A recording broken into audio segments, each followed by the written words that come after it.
Esto que estáis viendo es el espectro de las señales en la banda de onda media que se reciben en mi casa. Y es la prueba de que todos los receptores de radio necesitan un buen control de ganancia. En este vídeo vamos a repasar el funcionamiento del control automático de ganancia y explicaremos en detalle el detector de pico de la radio Star.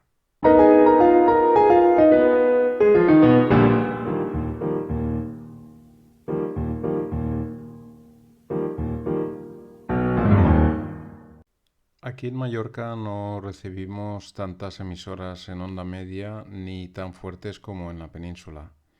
En la foto se destacan las emisoras principales que suelo recibir.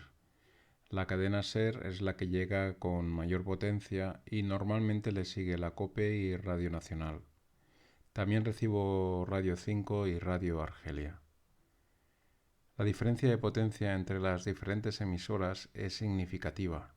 Por ejemplo, entre la SER y la COPE tenemos una diferencia de más de 14 dB, es decir, 25 veces menos una respecto a la otra. Sin un sistema que compense estas grandes diferencias de potencia, algunas de las emisoras se escucharían demasiado fuertes y otras demasiado débiles. Lo que vemos aquí es el diagrama de bloques de un receptor superheterodino particularizado para las válvulas de la radio Star.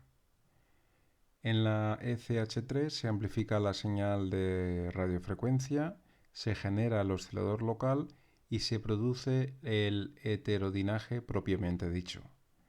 La EF9 amplifica la señal FI filtrada por los dos tanques y la señal de audio la recuperamos después del diodo detector. En la mayoría de receptores, la señal del control automático de ganancia se genera tomando una muestra de la señal que sale del detector y que después se promedia a través de un filtro pasabajos que tiene una constante de tiempo mucho mayor que la del filtro de salida de baja frecuencia. De este modo, se genera un voltaje negativo que aumenta con la intensidad de la señal y que podemos conectar a las rejas de control de la ECH3 y EF9 respectivamente para que disminuyan su ganancia proporcionalmente. Aquí vemos cómo se puede variar la ganancia de las diferentes etapas amplificadoras en función de la tensión del control automático de ganancia. La gráfica muestra la corriente de placa en función del voltaje de la reja de control. Y, por ejemplo, la pendiente de la curva cuando el voltaje de G1 es de menos 5 voltios es mayor que cuando es de menos 10 voltios. Por lo tanto, la ganancia va a disminuir cuanto más negativo sea el voltaje del control automático de ganancia si lo conectamos a G1. Pero en la radio Star tenemos dos detectores de pico, uno para la detección de baja frecuencia y el otro separado para el control automático de ganancia.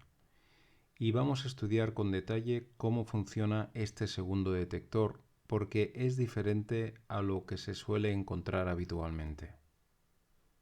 Retomemos el esquema de la radio Star. Como vimos en el vídeo anterior, hay un condensador de 53 picofaradios entre la placa de la válvula DFI y la placa de uno de los diodos de la EBC3. Y esto es un poco raro, ¿verdad? Vamos a analizar el circuito. Lo primero que vamos a hacer es dibujar un circuito equivalente simplificado. Por ejemplo, la válvula de FI la podemos sustituir por un generador ideal de voltaje en la frecuencia de FI con una impedancia en serie. La impedancia de salida de un pentodo en cátodo común es el paralelo de la resistencia interna de la válvula, que suele ser de varios centenares de kiloohmios en este caso, con el tanque de FI en la frecuencia de resonancia. En este caso, un valor de 50 kiloohmios sería una buena aproximación a la realidad. Después añadimos el condensador, un diodo que podemos asumir que es ideal y el filtro RC de salida. Pero para el análisis que queremos hacer este circuito todavía lo podemos simplificar más si eliminamos la impedancia de salida de la válvula y el filtro pasabajos. Así que ahora tenemos nuestro circuito simplificado con el generador funcionando a la frecuencia de FI, que vamos a suponer que sea de 400 kHz y que tenga una amplitud de 50 voltios. Cuando llegue un semiciclo positivo, el diodo va a estar en directa y va a conducir, por lo que el condensador se va a cargar con un voltaje igual que la tensión de pico. Inmediatamente después del pico, el diodo dejará de conducir durante la bajada de voltaje y durante todo el semiciclo negativo, por lo que nuestro condensador seguirá cargado y durante el semiciclo negativo tendremos la tensión de carga del condensador sumándose a la de pico negativo, llegando a ser 2 veces la tensión de pico. El resultado es que en el diodo vamos a ver nuestra señal de FI desplazada en voltaje. Ya no va a oscilar entre más menos 50 voltios, sino que va a oscilar entre 0 y menos 100 voltios. Si ahora promediamos esta señal, lo que obtendremos es un voltaje negativo proporcional a la amplitud de la misma.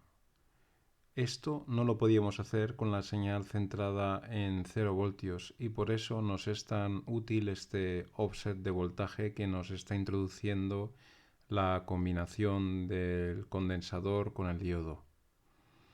Si ahora unimos todos los bloques, tendremos el circuito original con la única diferencia de que la primera carga del condensador dependerá de la impedancia de salida de la válvula, pero esto solo afecta al momento de arrancar el circuito.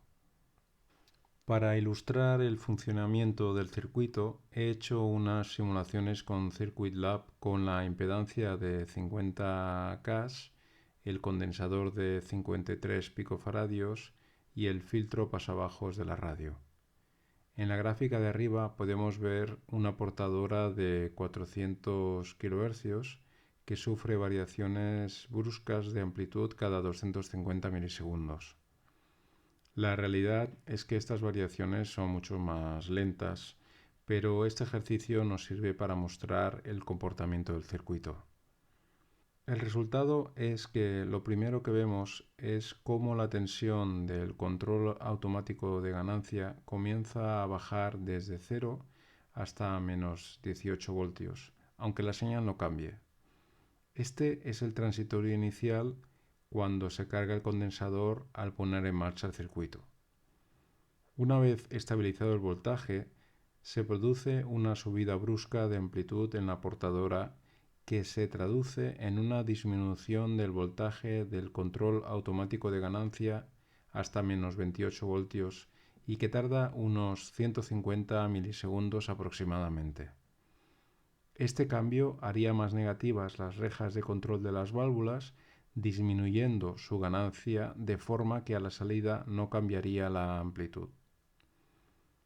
Luego vemos que cuando la portadora vuelve a su valor anterior, el control automático de ganancia vuelve a compensar, pero en sentido contrario.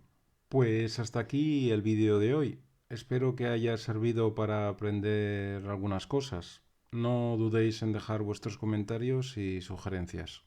Hasta pronto.